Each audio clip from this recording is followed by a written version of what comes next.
若者たちは理想を求めて戦ったしかし、その夢も叶わぬまま戦場に散った。彼らの戦いが一体何であったのか。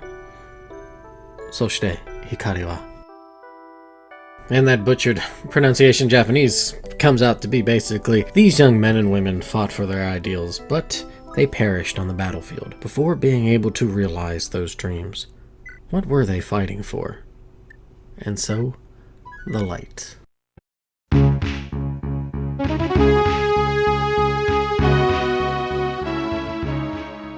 When the light does go out, we are left asking a couple questions. In-game, where do we go from here? Well, we'll get the answer to that rather quickly. The other one is one I want to delve deeper into. We're losing nearly every character. How do we carry on with interest in this game after that? We pushed to the capital only to be invited to Arvis's barbecue. Throwing it out here, there are going to be some spoilers for Game of Thrones, Chrono Trigger, and Final Fantasy VI. So, if you don't want to listen to any of that, skip ahead to the time shown. Yeah.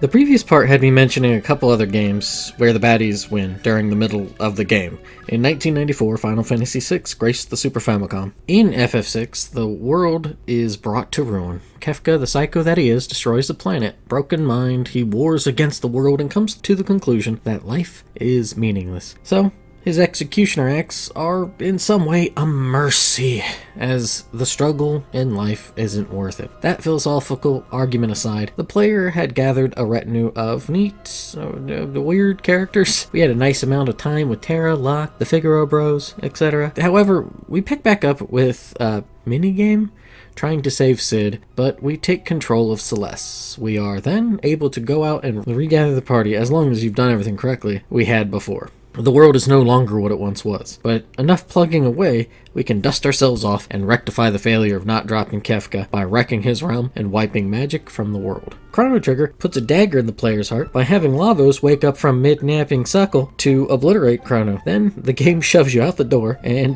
good luck, because you'll have to figure out how to revive him or just simply advance without him and avenge his death. Point is, what both games take away, they will give it back once the appropriate hoops have been jumped through. We also have, in some more recent examples in books and television shows like Game of Thrones, and from what I gather, The Expanse, characters are taken from us, and I don't mean just for the time being. For the most part, they die.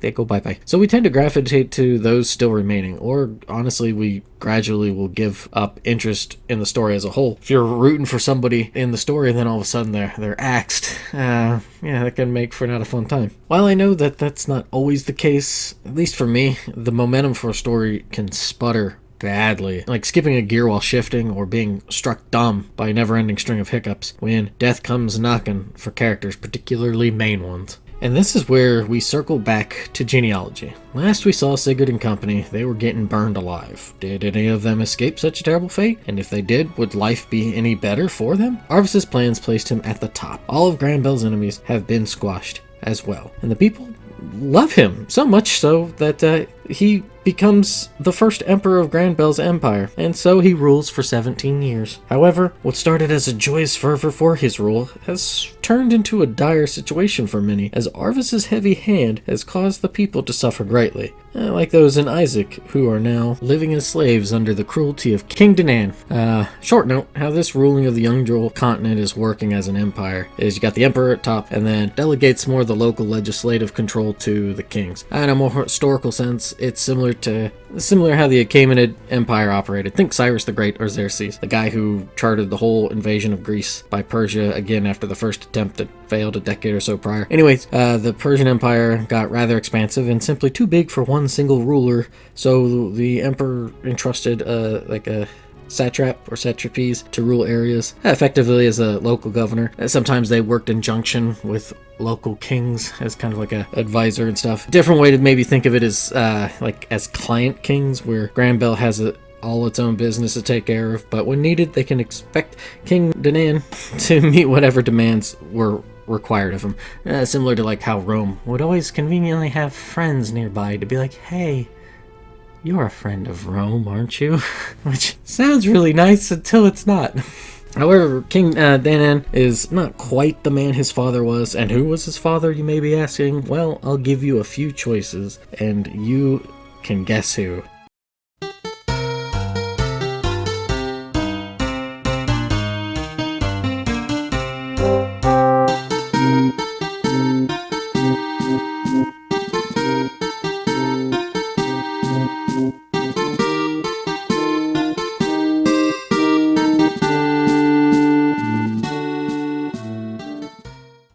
If you guessed Langebolt, you are correct. King Danan is the son of Sigurd's father's political enemy. He would also be the half-brother to another playable character in the first generation, and that was our axe-wielding bro, Lex. King Danan has placed his two sons as rulers of castles Safara and Isaac, while he remains in Ravo, which...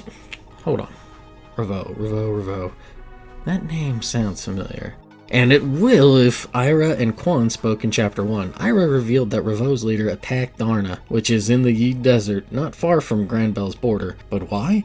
That's a good question, because that act not only cost Ravo's leader's head, but basically created a cascading effect with Granbel and Isaac's war, and Isaac's king dying, etc., etc. Rewatch and watch the earlier parts to catch up. I'll be here when you return.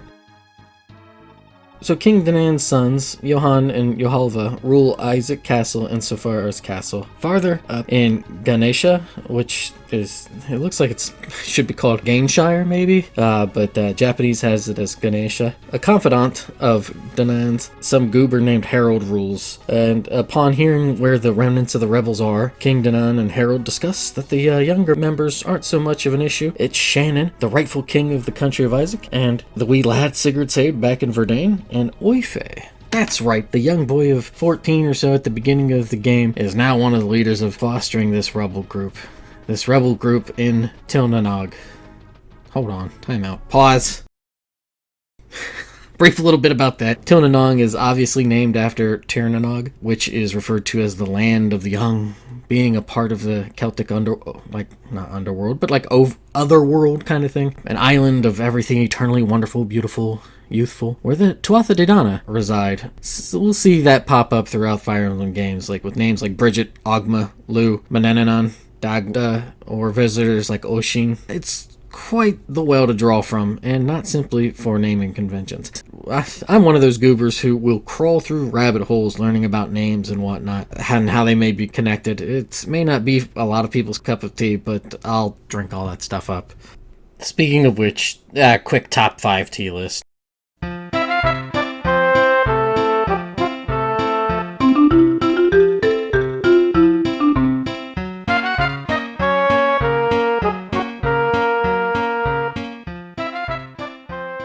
After King Danan's and Harold's conversation, Harold sends out a good deal of forces. We pan to Tilnog, where we see a young man racing back to the town where the rebels are hiding. When he arrives, he raises the alarm that troops are coming their way. Here we are introduced to 4 characters, the youthful core of the rebellion forces. The young man raising the alarm, that's Skasahar.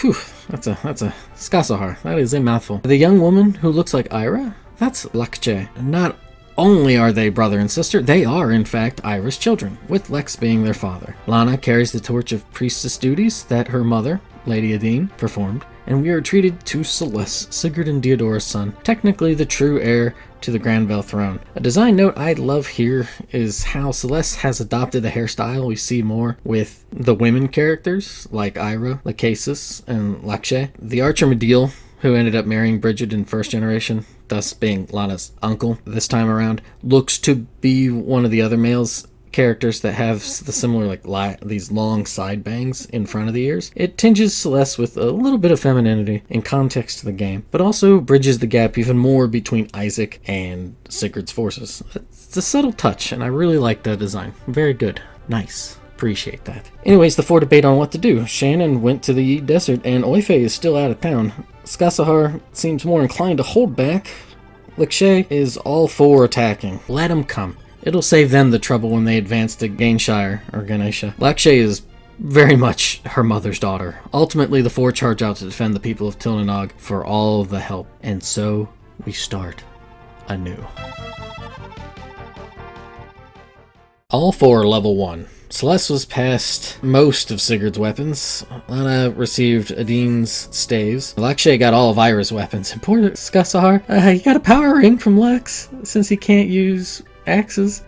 Actually, this is where we'll pivot once again. I mentioned before in earlier parts about how you play the first generation will help or hinder the second generation. Well, we play Matchmaker. Quan and Ethlin are already paired off, and Sigurd is destined for Diodora's heart. However, the pairings afterward, they are up to you. Certainly, some are easier from the get-go, or from talking scenes that are available. You can visit auguries in town to figure out who is perched highest in one's heart. Now, the pairings are important for a few reasons. The daughters receive the mother's equipment, the fathers pass down to their sons. Most of the time.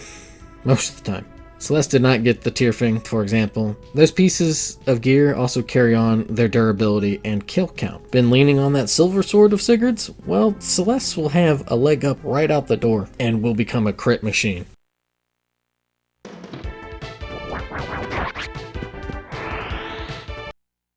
The details for the weaponry is nice as a secondary bonus. However, the greater gains come from characters with Holy Blood, which helps boost the percentages for potential stat growths during level ups. Aside from Holy Blood, characters inherit skills from their parents. Skills really flavor the battles with a flourish of different ways to stave off defeat and make victory yours. Ones that we don't get but the baddies get is that one, the big shield one, which negates all damage. The percentage is activated based off of their level. So if they're level 30, there's a 30% chance of it happening. Skills that we do get, things like Awareness, which negates enemy criticals, sword skills, and bonuses against the user. Or Elite, which doubles experience points. Or Shooting Star, which is 5 continuous attacks but can't activate other sword skills. And the percentage is based on skill level. So if their skill level is 23, that means there's a 23% chance of that thing going off. And it's very, very handy.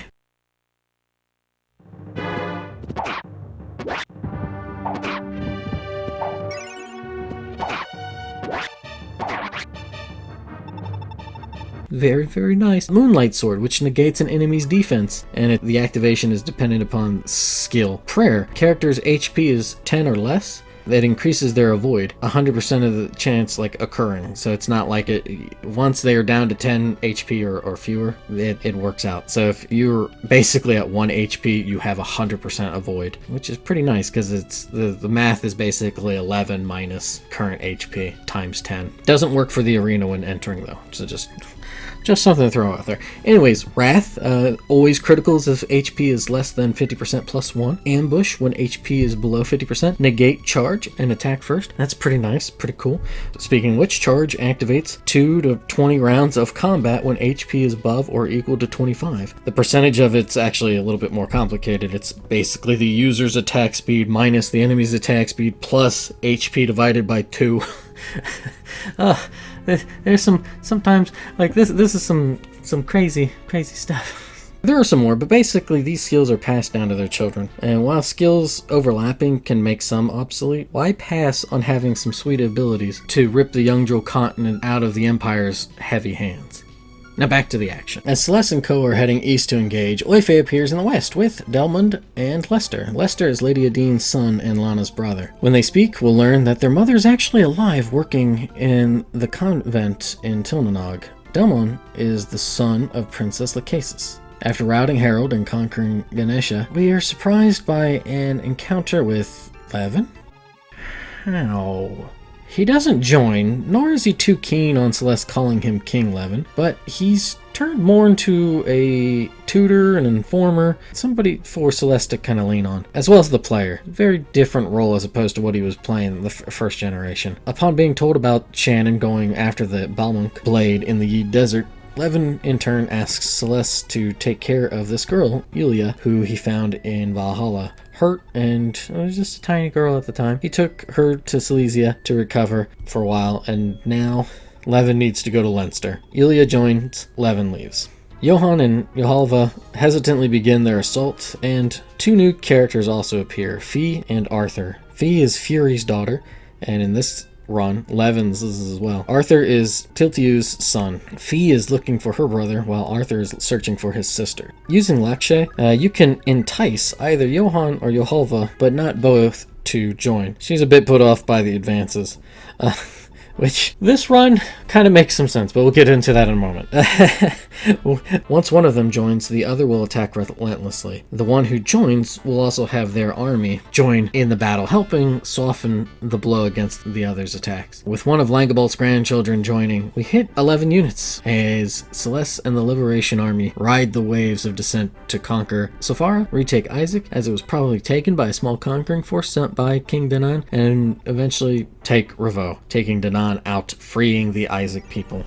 Throughout the chapter, the siblings can lean on one another, gaining some small stat boosts, as others will provide items. After taking Revo, Levin will reappear. He tells Celeste how Emperor Alvis's rule wasn't initially bad, a bit controlling, but not ruthless. However, some time back, that stern hand turned oppressive, with the Lopto sect popping up like weeds all over. Their grip tightened, choking out other influences. Then, they started up their sacrificial rituals once more, rounding up children to feed into the resurrection of Loptosu and the Loptir Empire. Isaac is much better off, but other places are floundering, in need of a guiding light. Levin pronounces it is Celeste's duty to be such a light, as he is the older brother to Prince Julius and Empress Diodora's firstborn son. His father Sigurd may have fell to foul deeds, but he must pick up where he faltered. We then get a great quick back and forth between the two. Celeste says if it is his fate, he will go wherever the gods tell him. But Levin tempers that by saying fate is not simply something handed out. It can be altered. It is not yours alone. And that Sigurd left a lot for him, including good friends to help along the way. Celeste wonders if he can live up to his father's efforts, and Levin reassures him that he will. But for now, they must hurry to Leinster. Quan and Ethelin's son needs their help, and Prince Shannon ought to be around as they head down there.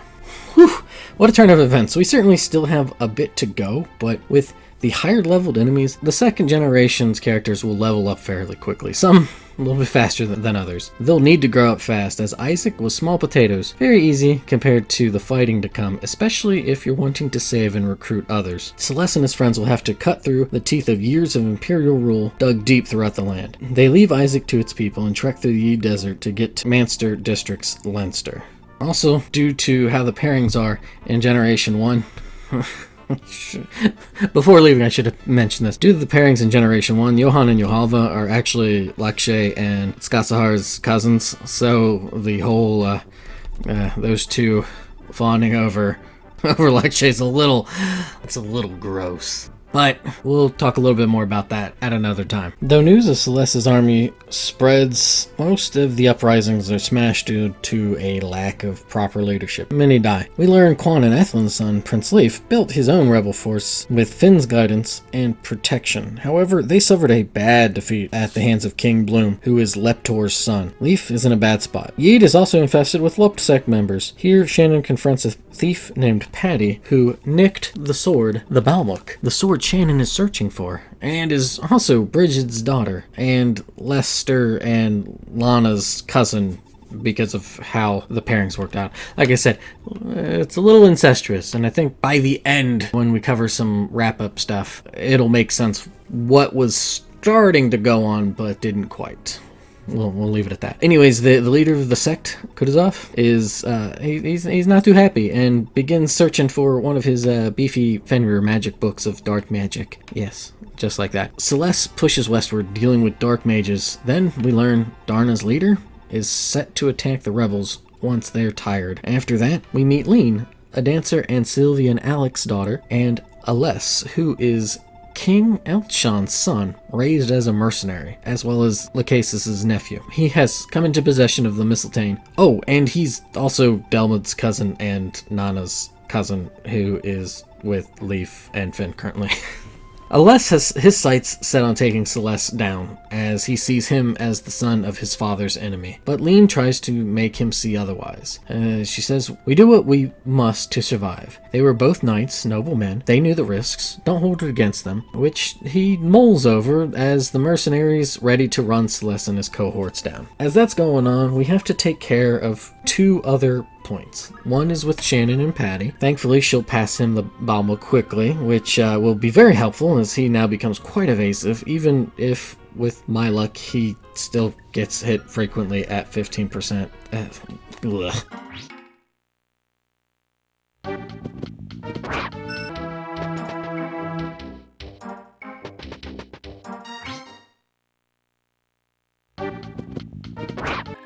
The other is in Leinster. We have Leif, Nana, who's Lachesis' other child, and Delmon's sister, and Finn. They must weather the storm of troops marching their way from Ulster to Leinster. If you leveled up Finn and babied him in the first generation, then this portion won't be too difficult. If you didn't though, this will be rather tough. After conquering Yede, the cliffside crumbles, making it much easier to get back on track, which is much appreciated. Bramsel, Darna's leader, sends out Javaro to open the border to allow Celeste's army through, and then eventually to blast them from the side/behind once they're ready for it. Darna's neutrality and Celeste's push to help Leif has them blitzing south toward Melgen Castle. At Melgen, Ishtore, who's Bloom's son, rules, and his tactician Liza says they need to blunt the advancing Celeste army. They are not for the child hunts that have been going on, as were Johan and Johalva, but once Ishtore and Liza are killed, Celeste, he actually kind of laments their death. But Levin, he chastises his soft heart, saying as their support of a tyrannical leader, they are the enemy. This is war, not only about hatred or resentment. So at least early on in the second generation, we get a softer kind, which admittedly is not nearly as outwardly spoken, so I don't think we get to see it as much, particularly as we start to push into later parts of the game with the child hunts and everything. Even if they weren't a part of it and they were loved by their people, as Levin said, right? They supported this tyrannical leader. They're the enemy, and this is war. As this is going on, Bramsel is getting his horny on, trying to get it on with Lean, who is not for it, and Aless busts in threatening to make Bramsel bleed out. Bramsel will flip out, sending Javaro and the mercenaries, and Aless starts to go, but Lean really doesn't want him to leave. He says he owes Javaro, but Lean gets angry with him and tells him to do whatever, wounding Aless in a way no sword ever could. When he goes out, Javaro mocks Aless, saying young women like Lean are for fun, not for relationships. This really upsets Aless, and he severs ties with the mercs and cautiously joins Celeste and company. Bloom, he sends out Mage's sisters, Vampa, Fetra, and Elu, and he also sends out Tinny, who is Arthur's sister and Tiltiu's daughter, which makes her Bloom's niece. That also makes Arthur Bloom's nephew. Bloom guilts this dour mage to fight, riling up others for killing his kind son Ishtore and his sweetheart Liza. Tinny wonders why the people are celebrating these liberators when, in fact, Ishtore was so kind. It's at this point here we'll need to divide and conquer. Javaro needs to be taken down, as if we don't take him out, he'll flee back to Darna and assemble another batch of troops. The other problem is that those trio of mages and Tinny's group,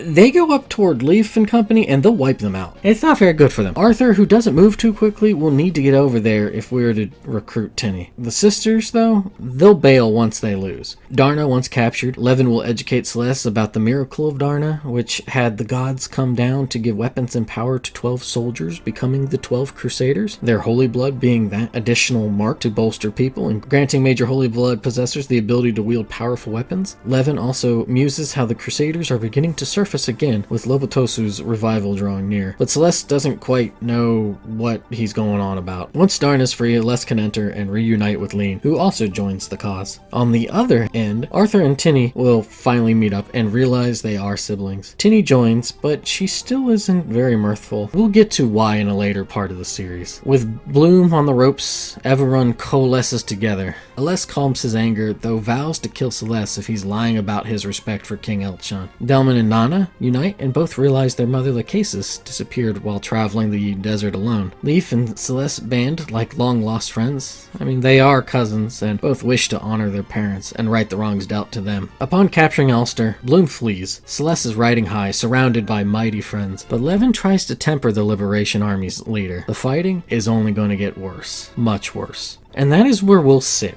The battles have gotten bigger, and there's a lot less room for error. While Chapter 6 was rather straightforward, if a little dicey with some low-leveled characters, Chapter 7 ratchets up the temperature to more of a simmer. I actually really like this chapter. With having to keep 2 pockets of your units from crumbling under pressure, we are presented with a similar march as Chapter 6's for the main troops until 2/3 of the way through. Sure, there's a split, but this one has a lot more of a time crunch. Plus, we are, if we're able to plan it correctly, treated to something we were denied in the first generation. Sure, Sigurd was joined by Quan for a while, but we never had Elchan join the army. Though rocky, their sons have all united to bring back the light. And not only them, but many of the sons and daughters of Sigurd's army have started to wake up and join despite the troubles they may have faced before and will most certainly encounter soon. Bloom is not out of the picture either, and Celeste's army encroaches on Thracian territory, a country led by a daring but calculating king. Thracia has waited for the right moment to spread its draconian wings and soar amongst those who have considered themselves better than the impoverished kingdom, and that moment has come.